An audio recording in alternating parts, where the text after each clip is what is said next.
Hello students, today we will see the topic electric field intensity at any point due to an electric dipole. Students, हमने अभी तक electric field intensity पढ़ी है, जैसे equatorial line पे या फिर इक्वेटोरियल लाइन पे या एक्सियल लाइन पे. ठीक है, इस टॉपिक में हम क्या पढ़ेंगे? In this topic we will study electric field intensity at any point. ठीक है, किसी भी पॉइंट पे, at any point due to an electric dipole, मतलब किसी भी एक रैंडम पॉइंट पे हम क्या करेंगे? Electric field intensity find out करेंगे, उसका मैग्नीट्यूड निकालेंगे, डायरेक्शन निकालेंगे. ठीक है, किसी भी एक रैंडम पॉइंट पे, राइट. सो सी, हम लेट करते हैं, जैसे 2 पॉइंट चार्जेस हमने लेट कर लिए. ठीक है, एक माइनस क्यू और एक प्लस क्यू, राइट. इनको दोनों को ज्वाइन कर दिया एक लाइन से. अब हमने क्या किया? लेट किया कि कोई एक रैंडम पॉइंट है यहाँ पे, लेट दिस पॉइंट इज़ के. अब हमें क्या करना है? इस के पॉइंट के ऊपर क्या करना है? Electric field intensity find out करनी है. ना तो ये इक्वेटोरियल लाइन पे है, ना ही ये एक्सियल लाइन पे है. फर्स्ट ऑफ ऑल, अगर आपने इससे पहले वीडियोस जो हैं इक्वेटोरियल लाइन पे या एक्सियल लाइन पे जो इलेक्ट्रिक फील्ड इंटेंसिटी निकालते हैं, अगर आपने वो टॉपिक्स नहीं देखे हैं तो firstly I think you should go for that topic. तभी आपको ये टॉपिक अच्छे से समझ आएगा, क्योंकि हम उन दोनों टॉपिक्स का यूज़ करके इसको फाइंड आउट करेंगे, राइट. तो पहले आप वो टॉपिक्स देखिए, उसके बाद ये टॉपिक देखना, राइट. सो हमने सपोज़ किया कि ये कोई एक पॉइंट है के. ठीक है, किसी भी ऐसी रैंडम पोजीशन पे है, कहीं भी हमने लेट कर लिया. अब हम सपोज़ करते हैं, हमने क्या किया? इस पॉइंट को इस लाइन से ज्वाइन कर दिया और ये लाइन जो है हमने ड्रॉ कर लिए हैं, राइट. सी, इस पॉइंट को हमने इससे ज्वाइन किया. अब हम क्या देखते हैं यहाँ पे? हम उन दोनों टॉपिक्स की हेल्प से हम क्या करेंगे? इस पॉइंट पे इलेक्ट्रिक फील्ड इंटेंसिटी निकालेंगे, कितनी होगी.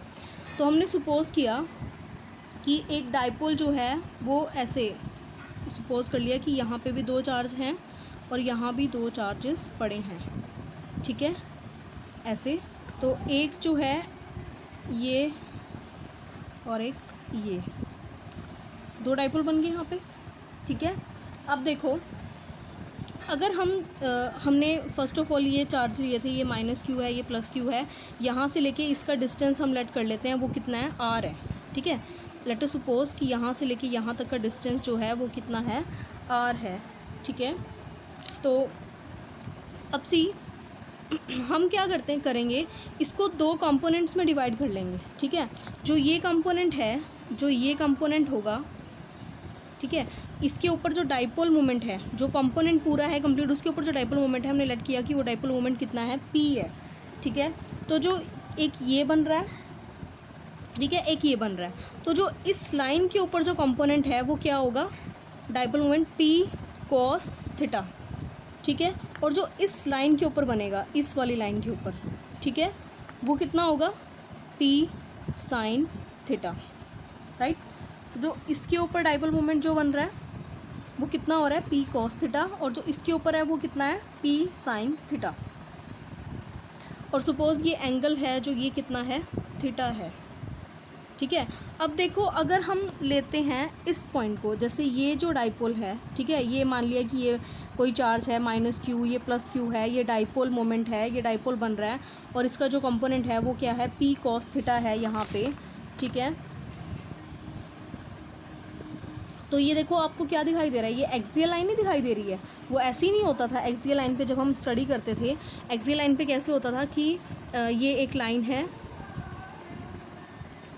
ठीक है, और इसी लाइन के ऊपर आगे जाके कोई एक पॉइंट है, जैसे यहाँ पे हमने लेट कर लिया कि ये पॉइंट है के, और इसी के ऊपर हम क्या निकालते थे? इस पॉइंट के ऊपर इलेक्ट्रिक फील्ड इंटेंसिटी निकालते थे. अब देखो, ये ऐसे ही दिखाई देगा. अगर आप ध्यान से देखोगे तो ये एक डाइपोल मोमेंट है. ठीक है, ये एक लाइन होगी और ये एक लाइन होगी है. ठीक है, और इसी लाइन के ऊपर ये जो लाइन है, सॉरी, ये जो लाइन बनी हुई है, इसी के ऊपर क्या है? एक पॉइंट हमने ले लिया, वो क्या है? एक्सियल लाइन के ऊपर पॉइंट हो गया. ठीक है, तो एक्सियल लाइन के ऊपर जो इलेक्ट्रिक फील्ड इंटेंसिटी है उसकी डायरेक्शन क्या होती थी? उसी डायरेक्शन में होता था वो. तो यहाँ पे जो ये हमने लेट कर लिया कि जो इसकी डायरेक्शन होगी वो कितनी होगी? E1 इसी डायरेक्शन में होगी.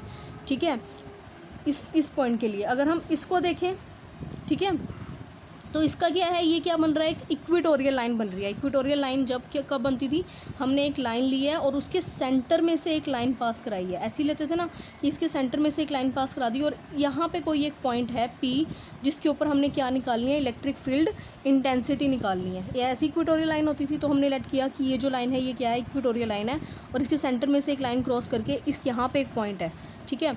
तो उसकी जो इलेक्ट्रिक फील्ड इंटेंसिटी की डायरेक्शन होती थी वो क्या होती थी, ऐसे इस डायरेक्शन में। तो ये क्या हो गया, E2 जो है, मतलब ये जो होगा ये एक्सियल लाइन के लिए होगा, ठीक है।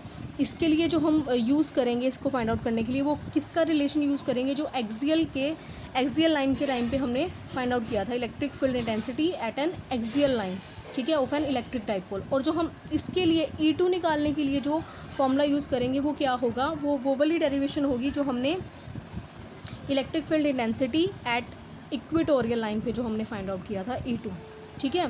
तो ये उसके जैसे, अब जो टोटल जो इलेक्ट्रिक फील्ड इंटेंसिटी होगी टोटल, वो कितनी होगी, मतलब जो टोटल इस डाइपोल के कारण जो होगी इलेक्ट्रिक फील्ड इंटेंसिटी वो क्या होगी टोटल, ये लेट कर लिया कि ये जो बीच में क्या है E, ये क्या है, टोटल इलेक्ट्रिक फील्ड इंटेंसिटी, जो किसके कारण, हम इसको फाइंड आउट कैसे करेंगे, हम अगर हम इसका वेक्टर सम लेंगे E1 का और E2 का अगर हम वेक्टर सम लेंगे तो टोटल फील्ड जो हमारे पास इलेक्ट्रिक फील्ड इंटेंसिटी जो हम इस टॉपिक में निकालना चाहते हैं वो निकल जाएगी। तो सिंपल, हमने कुछ नहीं करना है, इसमें सिर्फ E1 निकालना है। E1 हमारे पास निकला हुआ है पिछले टॉपिक से, हम वही यूज़ करेंगे। E2 भी हम वही यूज़ करेंगे। लास्ट में क्या करेंगे, यहाँ से E इज इक्वल टू किसके होगा, E1 प्लस E2, उन दोनों को सॉल्व करके, मतलब उन दोनों को जो भी फाइंड आउट हमने किया है उसको यहाँ पे पुट कर देंगे तो हमारे पास टोटल इलेक्ट्रिक फील्ड इंटेंसिटी यहाँ पे आ जाएगी, ठीक है। अब देखते हैं हम कि लिखेंगे कैसे proper exam point of view से। देखो, electric field intensity at any point due to an electric dipole, see हमने वही किया यहाँ पे प्रॉपर इस तरीके से हमें लिखना है एग्ज़ाम के पॉइंट ऑफ व्यू से। कोई एक पॉइंट A है, कोई B है, A के ऊपर हमारे पास चार्ज पड़ा है -Q और B के ऊपर +Q पड़ा है, ठीक है। ये हमने कंपोनेंट ले लिया P cos थीटा, ये P sin थीटा। जो P cos थीटा है वो एक्सियल लाइन के कारण है। यहाँ पे जो इलेक्ट्रिक फील्ड इंटेंसिटी इसी डायरेक्शन में होगी, जो इक्वेटोरियल लाइन के कारण होगा वो क्या होगा, E2 होगा, इस डायरेक्शन में होगा, ठीक है। ये अभी हमने सॉल्व किया है, समझा है। हमने इस लाइन को नाम भी दे दिया है कि ये जो ये है ये A1 B1 है और ये क्या है A2 B2 है और ये AB है, ठीक है। अब देखो कैसे लिखना है, हमने consider N electric dipole of charges -Q + Q, हमने लेट कर लिया इलेक्ट्रिक डाइपोल, चार्ज क्या है -Q है +Q है, eight any point A and B, किसी भी एक पॉइंट पे A और B पे। O जो है O क्या ले लिया हमने, सेंटर ले लिया, O is the centre of dipole. We have to calculate electric field intensity at point K, हमें कहाँ पे इलेक्ट्रिक फील्ड इंटेंसिटी निकालनी है, पॉइंट K के ऊपर electric field intensity find out करनी है। Where OK is equal to R, यहाँ से लेके यहाँ तक का जो डिस्टेंस है वो क्या है, R है। ये कुछ हम लेके चलेंगे। Where OK is equal to R, let an angle BOK is theta, angle जो है BOK, मतलब ये एंगल जो है वो कितना ले लिया, थीटा लेट कर लिया हमने। अब देखो, the dipole moment P can be resolved, जो डाइपोल मोमेंट P है, dipole moment P can be resolved into 2 rectangular components. जो डाइपोल मोमेंट P है हम उसको रिजॉल्व कर सकते हैं 2 रेक्टेंगुलर कंपोनेंट में, P1 is equal to P cos theta और अलॉन्ग A1 B1। देखो P cos थीटा जो है, P1 इज इक्वल टू, हमने इस डायरेक्शन में ले लिया कि यहाँ पे जो डाइपोल मोमेंट है वो P1 है और P1 इज इक्वल टू किसके है, P cos थीटा, किस डायरेक्शन में, A1 B1 के अलॉन्ग, ठीक है। और ऐसे ही हम लेट करेंगे जो P2 है, P2 जो है वो किस डायरेक्शन में है, A2 B2 की डायरेक्शन में, वो क्या है, P sin थीटा, ठीक है। ये देखो P2 is equal to P sin theta along E2 B2। Point K lie on the axial line of dipole A1 B1 and equatorial line of A2 B2। See, ये हमने यही समझा था कि जो पॉइंट K है वो एक्सियल लाइन बनता है किस लाइन के लिए, A1 B1 के लिए। ये जो लाइन है अगर हम इसके ऊपर लें, इसको स्टडी करें तो जो पॉइंट K है इसके लिए वो क्या है, एक्सियल लाइन पे है, एक्सियल लाइन पे ही है ना। देखो सेम लाइन हमने ले लिया, यहाँ पे कोई पॉइंट है, यहाँ पे कोई पॉइंट है, बीच में कोई सपोज कर लिया, और जो हमने जिस पॉइंट के ऊपर निकालनी है इलेक्ट्रिक फील्ड इंटेंसिटी वो क्या होगा, इसके लिए एक्सियल लाइन पे होगा। और जो इस पॉइंट के लिए होगा ये वो किसके लिए होगा, इक्वेटोरियल लाइन के लिए, क्योंकि देखो यहाँ पे कोई एक बन रहा है डाइपोल, ठीक है, ये कोई एक लाइन है, और जो है जो जिस पॉइंट के ऊपर हमने निकालना है उस पॉइंट पे जो लाइन क्रॉस कर रही है वो इसके सेंटर में से क्रॉस कर रही है। वो किसका टॉपिक था, वो क्या हमने पढ़ा था, वो इक्वेटोरियल वाले टॉपिक में हमने पढ़ा था, ठीक है। तो ये आपको देखना है, ध्यान रखना है, यही मैंने यहाँ right. So electric field intensity at point के due to dipole moment P1 is given by, अब हम फाइंड आउट करते हैं कि जो इलेक्ट्रिक फील्ड इंटेंसिटी होगी P1, ठीक है, के पे वो कैसे होगी, सी, तो ये होगी E1 is equal to 1/4πε0 two P1 magnitude by R3। ये जो रिलेशन है ये कहाँ से आएगा, जो हमारे पास एक्सियल लाइन का, जो हमने एक्सियल लाइन के लिए रिलेशन फाइंड आउट किया था, electric field intensity at axial line due to electric dipole, उस टॉपिक से हम इस रिलेशन को यूज़ करेंगे यहाँ पे डायरेक्ट, क्योंकि हमें एग्ज़ाम में पूरा सॉल्व करके नहीं दिखाना है, वो डिपेंड करेगा कि कितने नंबर में आ रहा है, लेकिन आप पूरा टॉपिक नहीं सॉल्व करोगे, इसको डायरेक्ट यूज़ करोगे, राइट। ये हम सॉल्व ऑलरेडी कर चुके हैं, ठीक है। तो E1 इक्वल टू यहाँ पे P1 कितना आएगा, P कॉस, यहाँ पे P1 की वैल्यू कितनी है, इसका कंपोनेंट क्या है, P कॉस थीटा, तो यहाँ पे हमने पुट कर दिया, ये हमने लेट कर लिया equation number 1। Now let it be represented by KL along okay, मतलब ये मैंने लिखा है कि अगर हम इसको नाम देना चाहें KL, अगर आप ये लाइन नहीं भी लिखना चाहते तो it's okay, no need to write. Similarly electric field intensity at point due to dipole A2B2, हमने पहले निकाला A1B1 के लिए, अब A2B2 of dipole moment P2 is given by, तो वो कैसे हमें मिलेगा, E2 is equal to 1/4πε0 P2/R3, ठीक है। तो इसी तरीके से हमें मिलेगा, तो E2 इक्वल टू यहाँ पे हमने P2 की वैल्यू पुट कर दी, P साइन थीटा, हमने कंपोनेंट ले लिए थे ना, अगर हम ईजिली इसको देखें तो 1/4πε0 अकॉर्डिंग टू कलाम्स लॉ भी 1/4πε0 होगा, ये यहाँ पे R³ आया था उस रिलेशन के अकॉर्डिंग, इक्वेटोरियल लाइन के अकॉर्डिंग यहाँ पे R³ आया था। E2 इक्वल टू यहाँ पे P2 की वैल्यू P साइन थीटा, ये इक्वेशन नंबर 2 लेट कर ली, लेट इट बी रिप्रेजेंटेड, ये भी मैंने क्या किया है, उसको अगर हम क्या करें, एक प्रॉपर रेक्टेंगल में अगर हम लिख दें, उसको नाम दे दें KMNL, तो ये भी लिखने की कोई ज़्यादा नीड नहीं है, ज़रूरत नहीं है, लिखना चाहते हो उसको रिप्रेजेंट करना चाहते हो तो कर दो, ठीक है। Angle between E1 and E2, angle जो होगा E1 और E2 के बीच में वो कितना होगा, 90 degree. Let electric field at K is equal to, अब इलेक्ट्रिक फील्ड K पॉइंट के ऊपर हमने निकालनी है, तो वो कितनी होगी total, E is equal to E1 का स्क्वायर प्लस E2 का स्क्वायर अंडर द रूट, ये होगी टोटल इलेक्ट्रिक फील्ड डेंसिटी। अब हम क्या करेंगे, यहाँ पे E1 यहाँ पे हम क्या करेंगे, E1 और E2 की वैल्यूज़ पुट कर देंगे, putting value of E1 and E2 from equation number 1 and 2, see this equation number 1 and equation number 2 हम इसमें पुट कर देंगे, ठीक है। तो देखो ये पुट कर दिया, E1 की जगह E2 ये दोनों पुट कर दिए, यहाँ पे 1/4πε0 दोनों में कॉमन था, ठीक है। P और R³ भी दोनों में कॉमन था, तो मैंने वो कॉमन ले लिया। सी ये दोनों का क्या है, स्क्वायर है, तो जब मैं इसको रूट से बाहर लूँगी तो वो स्क्वायर से रूट कैंसिल आउट हो जाएगा और ये इस तरीके से बाहर आ जाएगा, ठीक है। अंदर क्या बनेगा, यहाँ पे इसका स्क्वायर 2 to 4 हो जाएगा, ठीक है, cos square plus sine square, ये सारी टर्म बाकी बाहर आ गई है।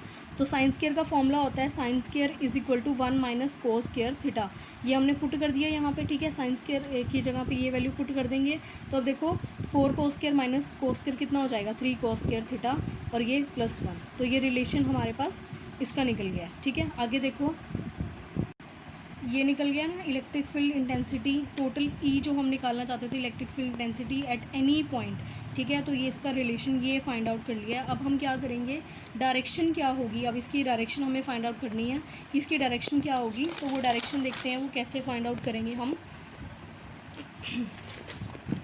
देखो direction of E in triangle KLM, अब ये जो ट्रायंगल है अगर हम इसको, जैसे मैंने बताया, अगर हम यहाँ से इसको ज्वाइन कर देंगे, ठीक है, यहाँ से ज्वाइन कर देंगे तो ये पूरा एक क्या बन जाएगा, एक रेक्टेंगल बन जाएगा, पैरेललोग्राम बन जाएगा, ठीक है।